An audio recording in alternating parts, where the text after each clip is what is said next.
Bom, hoje o nosso tema da palestra, alguém viu o que está escrito aqui? Não, né? Porque não tá. A lousa agora está branca, daí não dava para escrever com giz branco, né? Não ia adiantar nada, né? Hoje o tema da palestra é sobre o perdão. E vamos buscar no Evangelho, o que tem lá no Evangelho falando sobre o perdão. Tem lá que diz assim, por exemplo, Chico Xavier, que era um espírito, né, alta envergadura, ele diz assim: no meu ponto de vista, a virtude mais difícil de ser posta em prática é a do perdão. Perdoar exige um esforço de autossuperação muito grande. Você imagina, se Chico Xavier, que era um espírito da hierarquia dele, já fala isso, da dificuldade de se praticar o perdão, imagina nós, que ainda somos aqui meros aprendizes em relação ao Chico, né? Isso que foi o Chico que está mais próximo da gente, né? Diz assim ainda também no Evangelho: o perdão é a solução fundamental para todos os entraves aparentemente intransponíveis dos relacionamentos humanos. O perdão e a tolerância são alavancas da sustentação da nossa paz íntima. Fala do relacionamento humano, né? É fácil a gente perdoar.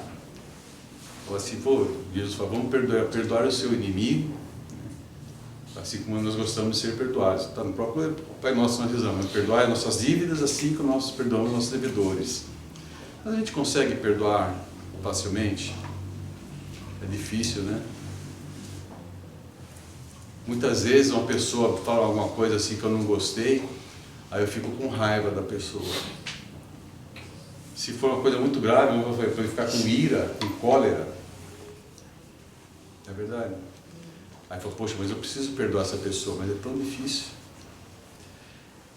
E o que acontece, por exemplo, para a pessoa que fica com esse sentimento de ira, de raiva, guardando, não perdoa, fica com aquele sentimento guardado para si. Fulano, não quero ver nem pintado de ouro. O que acontece para a pessoa que está guardando esse sentimento? Doença. A gente guardar esses sentimentos para nós, eles se convertem em doença. O pessoal fala de medicina psicossomática, né? Então, os sentimentos vão se acumulando, uma hora. Eu estava até vendo uma palestra de um expositor espírita que falou assim, a raiva, a ira, a cólera causam câncer. E fala assim, o ser humano é o causador das suas próprias doenças, pelos nossos sentimentos. Então, se a gente conseguisse perdoar de coração, a gente está tendo um próprio remédio, né? O nosso remédio é o nosso perdão. Mas eu preciso perdoar, então saber perdoar não é só os meus inimigos, mas os meus amigos, me perdoar. O auto-perdão é importante também, porque muitas vezes a gente faz uma coisa com aquele sentimento de culpa, poxa, né? Mas eu tenho que saber entender como é o auto-perdão para me perdoar também, porque senão eu fico cobrando de mim mesmo. Ainda diz assim no Evangelho, o que é perdão? Perdoar é um processo mental ou espiritual, de cessar o sentimento de ressentimento ou raiva contra outra pessoa ou contra si mesmo. Então, é isso que ele está falando. Eu tenho que cessar esse sentimento negativo em relação a outra pessoa e também em relação a mim mesmo. Eu tenho que saber me perdoar. Decorrente de uma ofensa recebida, diferenças de opiniões, erros, fracassos. Eu fracassei, eu não me perdoo porque eu fracassei. Então, eu tenho que me perdoar por ter fracassado. Todos nós temos que saber que nós temos um limite. Muitas vezes a gente tem um objetivo e esse objetivo está além do nosso limite. Então, se eu não consigo atingir, eu estou dando o meu máximo, mas eu não consigo, ainda não é o momento. Pode ser que mais para frente eu consiga atingir, mas nesse momento eu tenho que reconhecer, assim, vamos me perdoar por eu não conseguir nesse momento alcançar aquele objetivo, mas não quer dizer que eu não possa alcançar no futuro, com outras condições. Ou também necessária exigência de castigo ou restituição, né? Então muitas vezes você não perdoa porque você me fez mal e você não me pagou esse mal que você fez.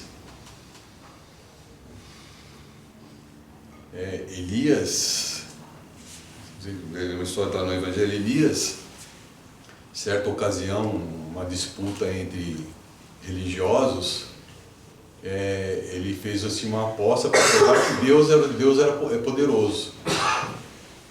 Então ele fez uma aposta com um rei da época, chamado Acabe, o nome do rei, né? E falou assim, eles estavam devotando idolatria aos pagãos. Então ele falou assim, vamos ver qual rei é mais poderoso, que eles falavam que o rei dos pagãos era mais poderoso que o Deus. E ele propôs fazer um teste, se chama 400 sacerdotes pagãos, para que vamos fazer uma prova. Aí tudo bem. Só que se eu ganhar, eu vou escolher o castigo dos 400 pagãos, dos 400 sacerdotes, e se eu perder, vocês vão dar o meu castigo, tá bom? Tá bom. Chamou os 400 pagãos, os sacerdotes pagãos, e Elias propôs que acendesse uma fogueira, né, com uma lenha devidamente preparada para ser acesa. Aí diz que os 400 sacerdotes se colocaram e ficaram pedindo, né, aos deuses dele, né, para que aquela lenha pegasse fogo. E não pegou. Aí o que fez Elias? Elias ainda mandou jogar água na lenha e depois pediu para que Deus, aquela lenha pegasse fogo. E a lenha pegou fogo. Então com isso Elias ganhou a aposta. O que aconteceu que ele pediu de castigo então para os 400 sacerdotes? Que se cortassem a cabeça deles. E assim foi. 400 sacerdotes com a cabeça cortada. O que aconteceu com isso? Elias contraiu um débito para com ele, para que ele tivesse que resgatar essas mortes que ele provocou. Ele poderia muito bem ter escolhido um outro castigo, né? Mas ele falou, mandou matar os 400. E Elias reencarna como João Batista. E o que acontece com João Batista? Tem a cabeça cortada. Então vamos dizer assim, esse é um resgate de uma coisa que fez errada. Então João Batista também teve a cabeça cortada como um resgate do que ele mandou fazer aqueles 400 sacerdotes. Então, fala em restituir o que eu fiz de mal, pagar o que eu fiz de mal, né? Então fala, nós estamos aqui para resgatar os nossos débitos, o que nós fizemos de errado no passado. Isso é só uma história só para elucidar, né? Jesus também diz assim, se perdoardes aos homens as suas ofensas, também vosso Pai Celestial vos perdoará. E esse é o que está na oração do Pai Nosso que a gente fala, né? Perdoai as nossas dívidas, assim como nós perdoamos os nossos devedores. Só que assim, muitas vezes, o meu próximo está me precisando do meu perdão e eu não perdoo. Mas eu estou lhe pedindo a Deus, Deus me perdoa. Deus vai me perdoar? Vai depender dele, da justiça dele, né? Mas assim, muita gente, a gente não perdoa, mas está pedindo perdão.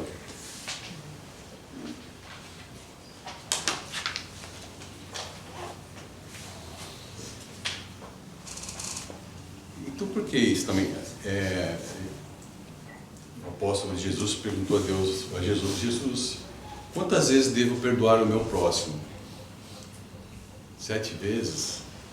Jesus falou, não, você deve perdoar o seu próximo 70 vezes 7, mas para cada ofensa que lhe for feita. Então isso é um número, vamos dizer assim, né, infinito. Então, e a gente tem que aprender isso, porque ele está querendo falar o quê? Que nós temos que, na verdade, praticar o amor para o nosso próximo. Entender o porquê, se eu colocar no lugar do outro, para entender por que ele está fazendo aquilo com a gente.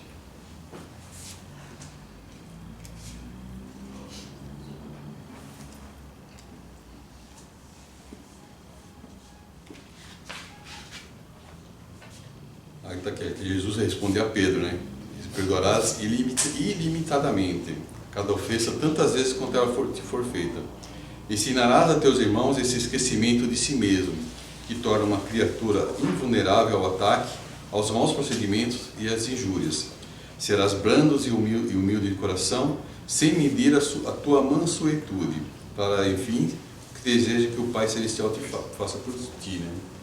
Então nós temos que, no perdão, de provocar o nosso esquecimento do mal que nos foi feito.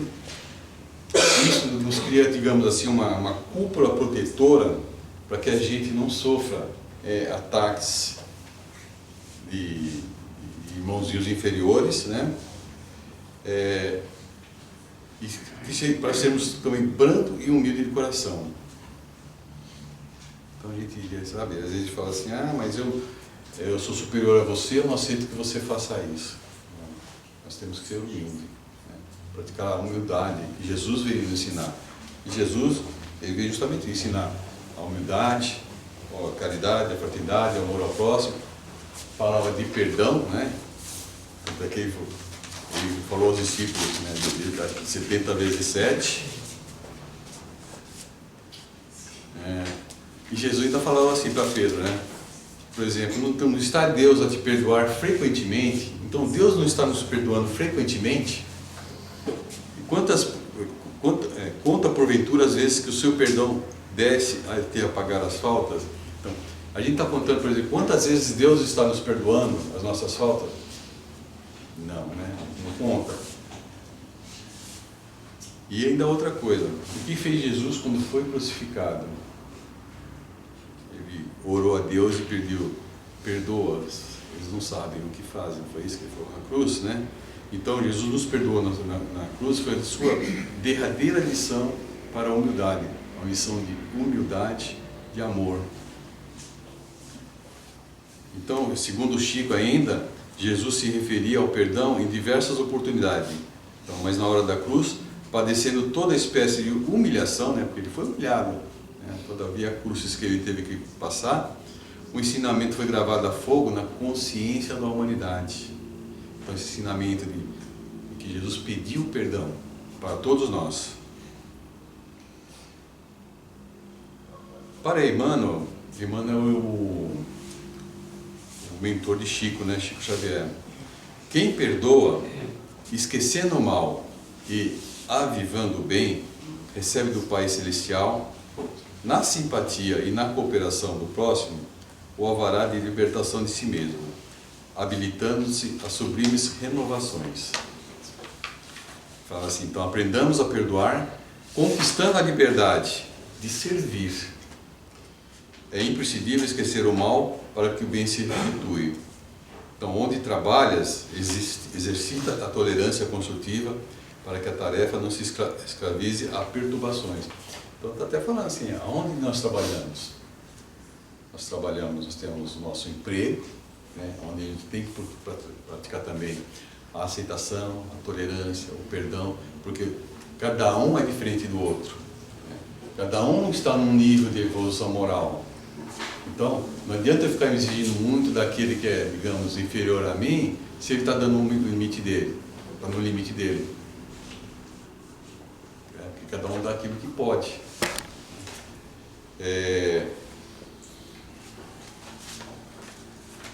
Em casa, nossos relacionamentos familiares, né?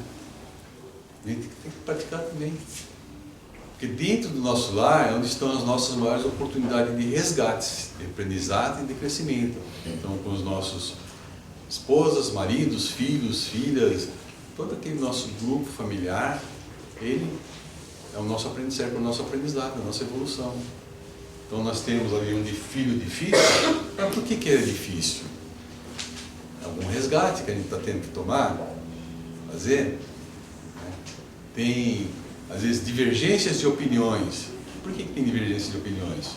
É o que eu falei, cada um, nós somos individuais, né? Espíritos individuais, cada um tem a sua maneira de pensar, mas se conversando, se chega a um ponto comum, a um denominador.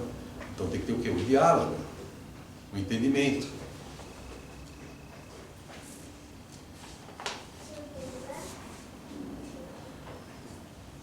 É isso aqui, em casa, né? No nosso lar, guarda o entendimento fraterno. O que é o entendimento fraterno? Eu falei, eu tenho divergências de opiniões, então vamos conversar para a gente chegar num ponto comum, né? Entendimento fraterno.